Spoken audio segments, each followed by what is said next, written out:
Hi friends, எல்லாரும் எப்படி இருக்கீங்க? நான் ரொம்ப நல்லா இருக்கேன். இன்றைக்கி என்ன வீடியோ நீங்கள் பார்க்க போகிறீங்கன்னா, தக்காளி, காய்கறி இல்லாத நேரத்தில் பருப்பை வச்சு ஒரு சூப்பரான ஒரு குழம்பு ரெசிபி தான் பார்க்க போகிறீங்க. இந்த குழம்ப நான் ட்ரை பண்ணி எங்கள் வீட்டில் எல்லாரும் நல்லா இருக்குன்னு சொன்னனால தான் இந்த வீடியோவை நான் உங்களுக்கு ஷேர் பண்ணுறேன். கட்டாயம் ஒரு முறை நீங்கள் இதை ட்ரை பண்ணி பாருங்கள். நான் இதில் ஒரு 3 கப்பு துவரம்பருப்பு எடுத்திருக்கேன். அதை நல்லா கழுவி எடுத்துக்கிறேன். இதை ஊற வைக்கணும்னு அவசியம் இல்லை. சும்மா நீங்கள் கழுவி எடுத்தாலே போதும். இப்போ ஒரே ஒரு வெங்காயத்தை கட் பண்ணி நான் மிக்ஸி ஜாரில் சேர்த்துக்கிறேன். அதுக்கப்புறமா 10லேருந்து ஒரு 15 பல் பூண்டு எடுத்திருக்கேன்.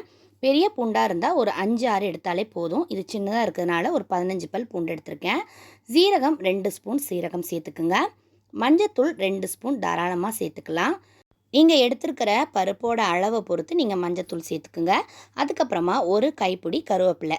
இப்போ இது எல்லாத்தையுமே நம்ம கொஞ்சமாக தண்ணி ஊற்றி நல்லா நைஸாக அரைச்சி எடுத்துக்கலாம்.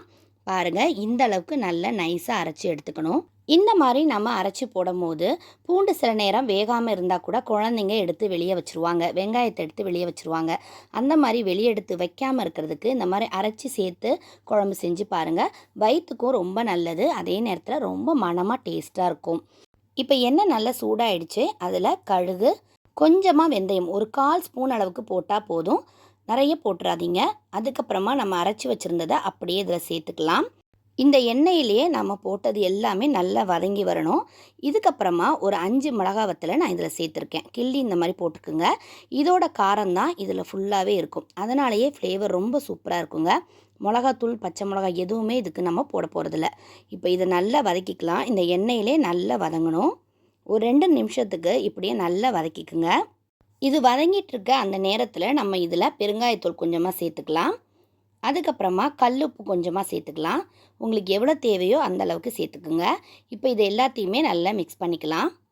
மிளகா வத்தலை ஏன் ஃபஸ்ட்டே போடலைன்னா, ரொம்ப எனக்கு எண்ணெய் காஞ்சிடுச்சு, அதனால தான் அரைச்சதை போட்டுட்டு மிளகாத்தூள் போட்டேன். இல்லட்டா மிளகா வத்தல் தீஞ்சு போயிடும். அதனால தான். எந்த ஸ்டேஜ்லேயும் நீங்கள் போட்டுக்கலாம், நல்லா தான் இருக்கும். இப்போ இது கூட நான் பருப்பை சேர்த்துக்கிறேன். அது நல்லா வதங்கிடுச்சு. வதங்கி அந்த பச்சை ஸ்மெல் போய் நல்லா மணம் வந்த பிறகு தான் நீங்கள் இந்த பருப்பை அப்படியே நீங்கள் இதில் போடணும். ஃபஸ்ட்டு மிக்ஸி ஜார் கழுவுன தண்ணியை ஊற்றணும். அதுக்கப்புறமா மிக்ஸ் பண்ணிவிட்டு எவ்வளோ தண்ணி உங்களுக்கு தேவையோ அந்த அளவுக்கு ஊற்றி நல்லா மிக்ஸ் பண்ணிக்கலாம். இந்த பருப்பு குழம்பு உங்களுக்கு சப்பாத்தி, நான், ரோட்டி, அதுக்கப்புறமா சூடான சாதத்துக்கு நெய் விட்டு சாப்பிட்டிங்கன்னா ரொம்பவே சூப்பரான டேஸ்ட்டில் இருக்கும். இப்போ குக்கர் மூடி போட்டாச்சு.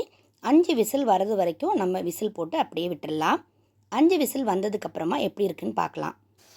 5 விசில் வந்து ஒரு 10 நிமிஷம் ஆகுதுங்க. நான் இப்போ தான் ஓப்பன் பண்ணுறேன். பாருங்கள், நல்ல சூப்பராக வெந்து இதை ஓப்பன் பண்ணும்போதே உங்களுக்கு அப்படி ஒரு மணமாக இருக்கும்.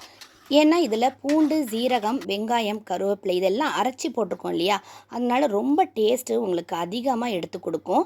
இது சாப்பிட்றதுக்கு ரொம்ப ரொம்ப அருமையான டேஸ்ட்டில் இருக்கும். 5 நிமிஷத்தில் செய்யக்கூடிய ரெசிபி தான் இது. கட்டாயமாக ஒரு முறையாவது ட்ரை பண்ணி பாருங்கள்.